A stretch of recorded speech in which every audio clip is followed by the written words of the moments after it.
ఇక్కడ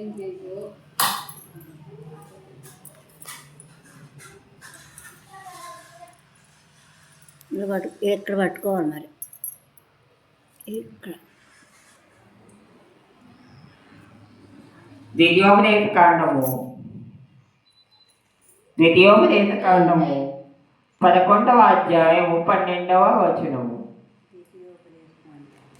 155వ పేజీ పరిశుద్ధ గ్రంథములో నుండి 155వ పేజీ.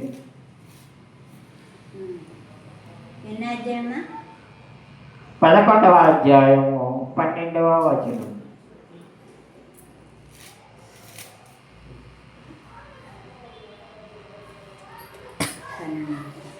అది ఆకాశ వర్ష జలములను త్రాగును. ఆకాశ వర్ష జలములను త్రాగును. అది నీ దేవుడని యెహోవా లక్ష్యపెట్టు దేశము.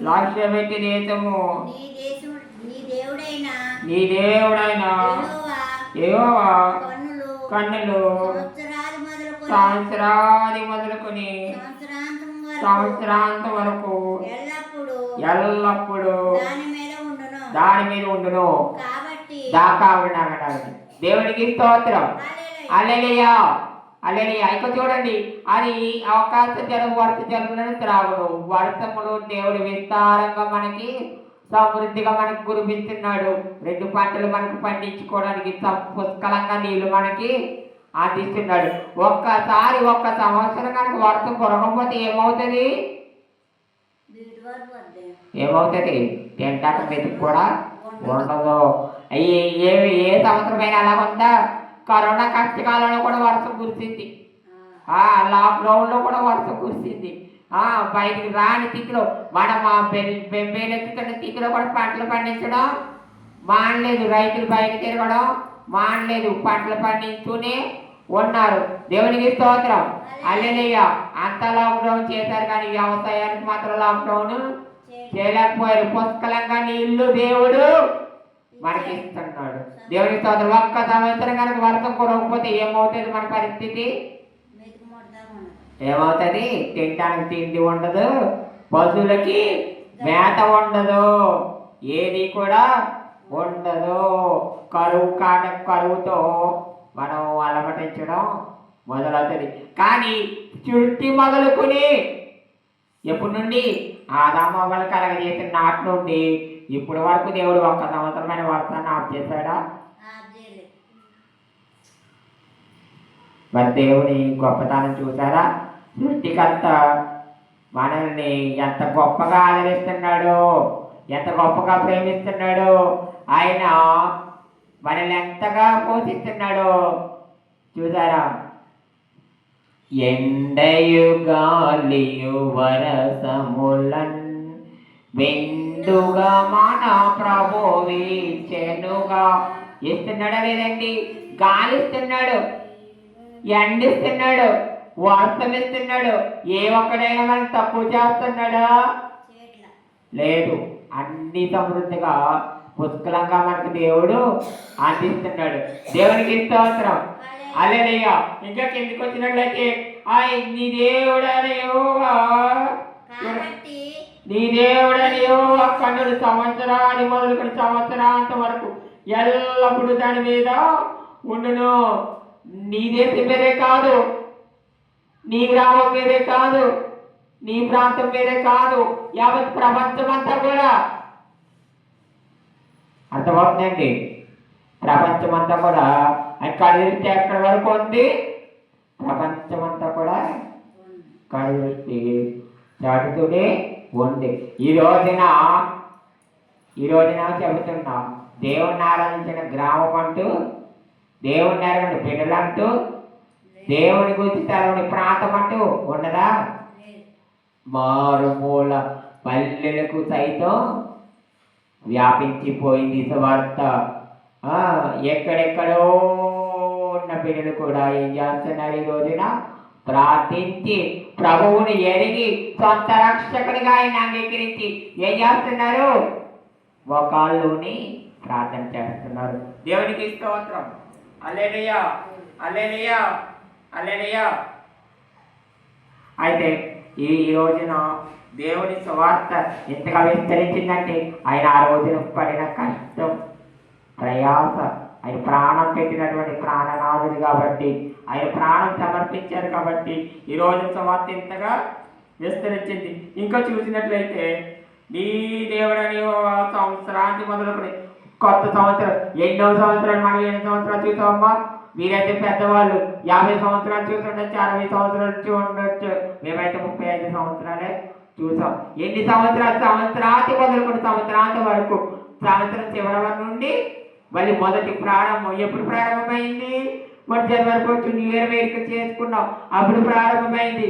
మళ్ళీ 2026 సంవత్సరం ఎప్పుడు ఎండ్ అవుతుంది? ఎప్పుడు ముగిస్తుంది? మళ్ళీ డిసెంబరు 31 నైట్కి ముగిసిపోతాయి. మొదలకు పెట్టిన దాని దగ్గర నుండి చివరి వరకు కూడా 12 నెలలో కూడా ఎవరు కాపాడుతున్నారు మనల్ని? ప్రభువే, ఈ దేవుడే, యెహోవాయే కాపాడేవారు. ఎవరండి? దేవుడే. చూడండి, సంవత్సరాది మొదలుకొని సంవత్సరాంత వరకు అది దృష్టి నీపై ఉండును. అది చూడండి, సంవత్సరాది వరకు సంవత్సరాంత వరకు ఎల్లప్పుడూ దాని మీద ఉండు. ఆ యొక్క దృష్టి దానికి ఉండును. తెలుసా? కాబట్టి నీ పూర్ణ హృదయంతోనూ నీ పూర్ణ ఆత్మతోనూ నీ దేవుడు అనేవాను ప్రేమించి ఏం చేయాలి నువ్వు? నీ పూర్ణ హృదయంతోనూ నీ పూర్ణ ఆత్మతోనూ నీ దేవుడు అనేవాను ప్రేమించి. చూడండి, పూర్ణము, పూర్ణం అంటే ఏంటండి? నిండుగా. నిండుగా అంటే రౌండ్గా ఒక బూడు ఉన్నదండి. బూడు ఏం చేస్తారు? పూర్ణం అంటది. ఎలా ఉంటుంది? గుండ్రంగా ఉంటుంది. అన్నీ కూడా సమానంగా ఉంటాయి. అదే సగమే ఉందనుకోండి, ఏమంటారు? సగం పూర్ణంతో సగం బూడు చేయగలరా? సంపూర్ణం. అయితే అసంపూర్ణం అలా ఉండకూడదు నీ హృదయం. పూర్ణ హృదయంతో అంటే ఏంటి? పూర్ణ హృదయం నిండా ఏముంటారండి? ఆ పూర్ణాత్మతోను. చూడండి, దేవుడైన యెహోవాను చూడండి ప్రేమించాలి. ఎలాగా? నీ పూర్ణ హృదయంతో నీ పూర్ణాత్మతో అంటే నీ హృదయపూర్వకంగా.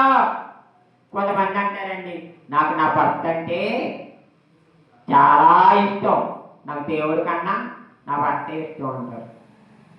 ఎవరిని ఎక్కువగా ప్రేమించాలి? దేవుని. దేవుని తర్వాత భర్త ఎక్కువ, దేవుడు ఎక్కువ. నీకు అలాగే చేసింది దేవుడు, నేను తల్లిగర్భంగా పెట్టింది దేవుడు, నీ ప్రాణాన్ని పోషిస్తుంది దేవుడు. తర్వాత ఇప్పుడు నిన్ను నీ వినాలి. ఎవరికి లోబడి ఒకసారి సామెతలో 33లో ఉంది, ఏమనంది? గొడవటి అయిన భార్య దొరుకుట అరుదు. ముఖ్యం వంటిది ఏమిటి? ఆమె ముఖ్యం వంటిది. ఆమె ఏం చేయాలి? కుటుంబాన్ని తక్కువ పెట్టుకుని తన పిల్లల కోసం పేరుకునే లేచి ఆహారాన్ని సిద్ధం చేసుకుంటది. తన భర్తకి లోబడి ఉంటది. ఇక్కడ 128వ కీర్తన కూడా, నీ భార్య నీ లోపల పరిచి ద్రాక్షావళి వలె ఉండు, నీ పిల్లలు బాణవలు. దేవుడికి స్తోత్రం. హల్లెలూయా. ఇక చూడండి, బిడలేమో ఆయన ఇచ్చే స్వాస్థ్యం, గర్భఫలం యెహోవా ఇచ్చు బహుమానం, బిడలు ఆయన ఇచ్చు స్వాస్థ్యం. అది చూడండి, ఇంకొక మాట, నీ భార్య ఎలా ఉండాలి? గుణవతి అయి ఉండాలి. ఇక చూసినట్లయితే ఇక్కడ ఇంకొక మాట, ఎవరిని ప్రేమించాలి? నీ పూర్ణ హృదయంతో నీ దేవుడైన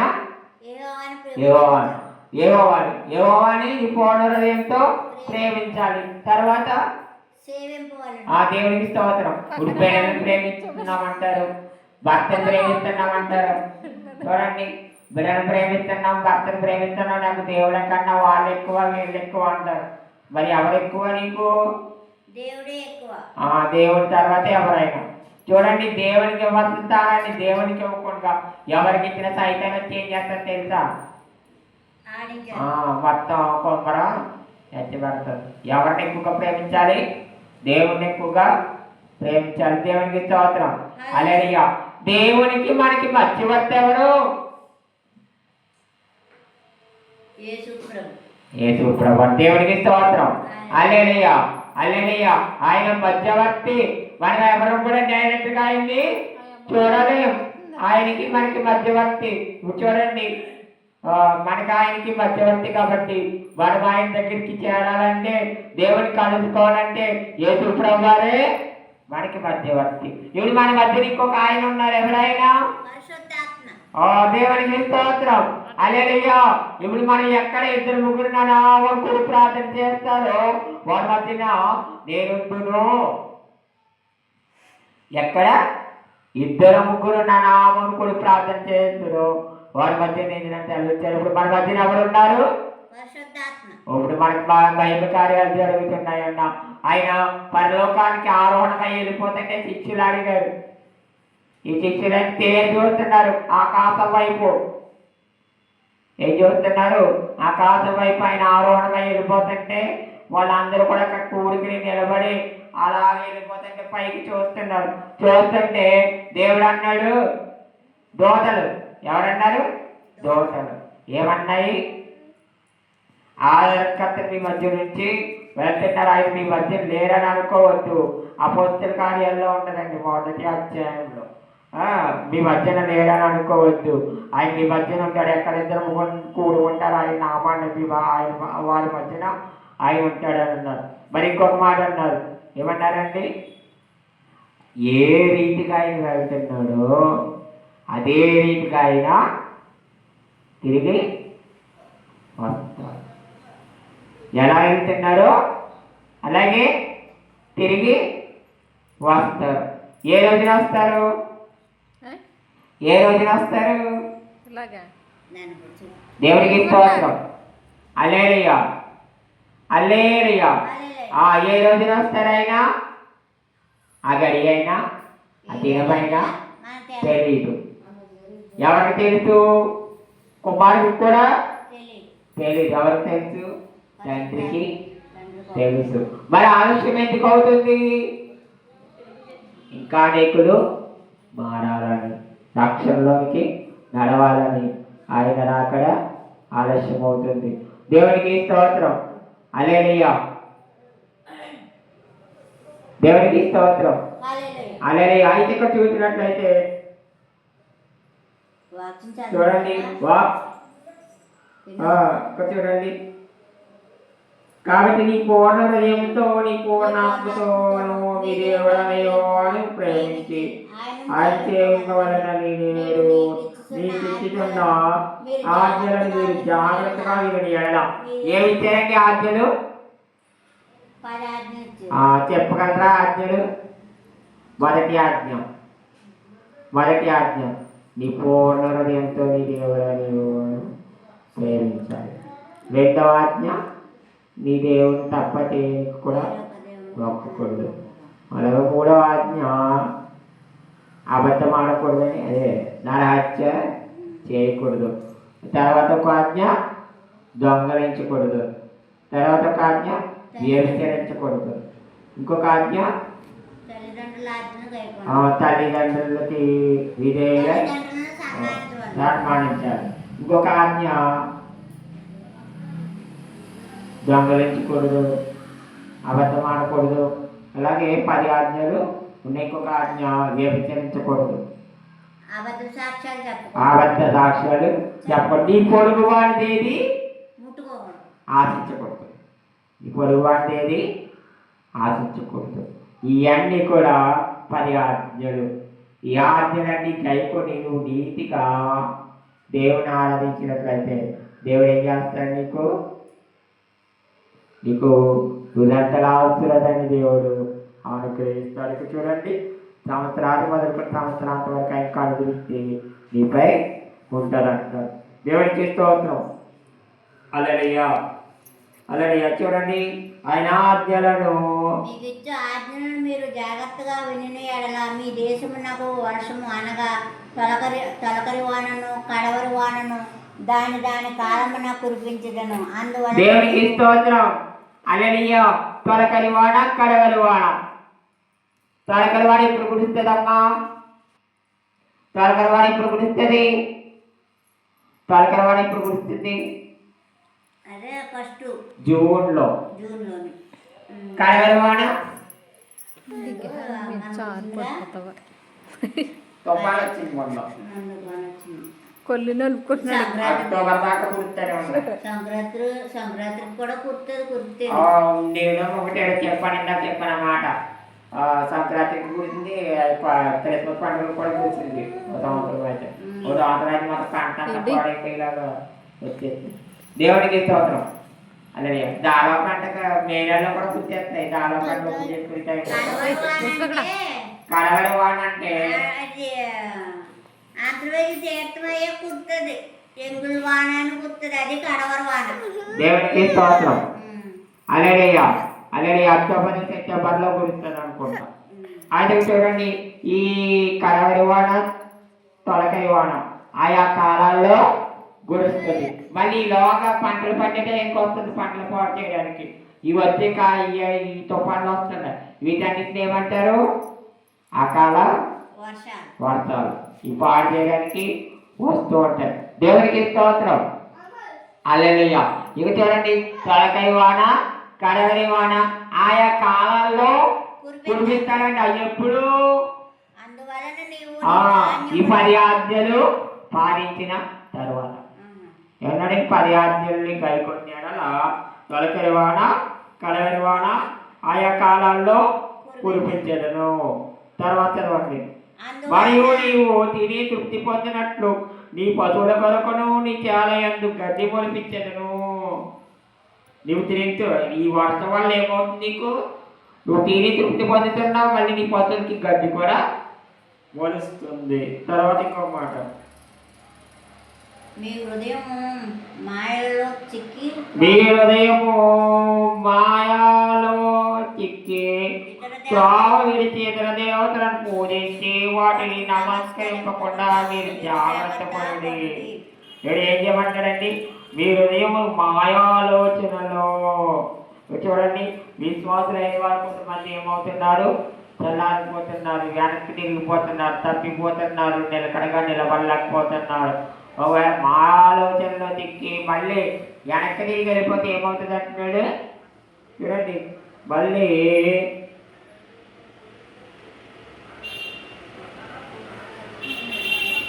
త్రోవ విడిచి ఇతర దేవతలను పూజించి వాటికి నమస్కరింపకుండా మీరు జాగ్రత్త పడి, లేని అడలయో ఆమె మీద కోపపడి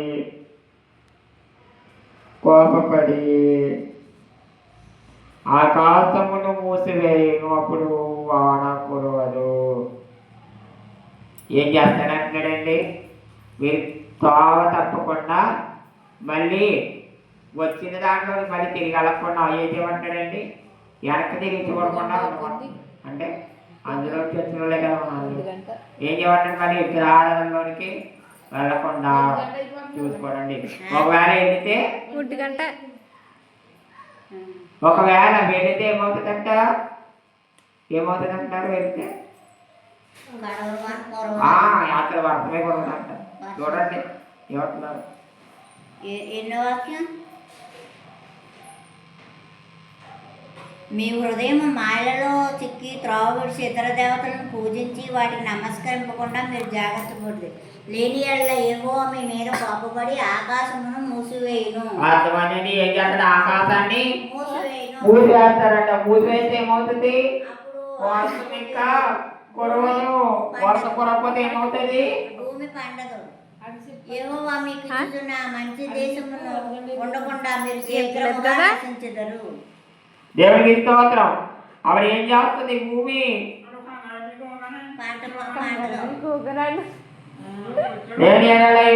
మీరు కోపపడి ఆకాశం మూసిపోయినప్పుడు వాన కురవదు, భూమి పండదు.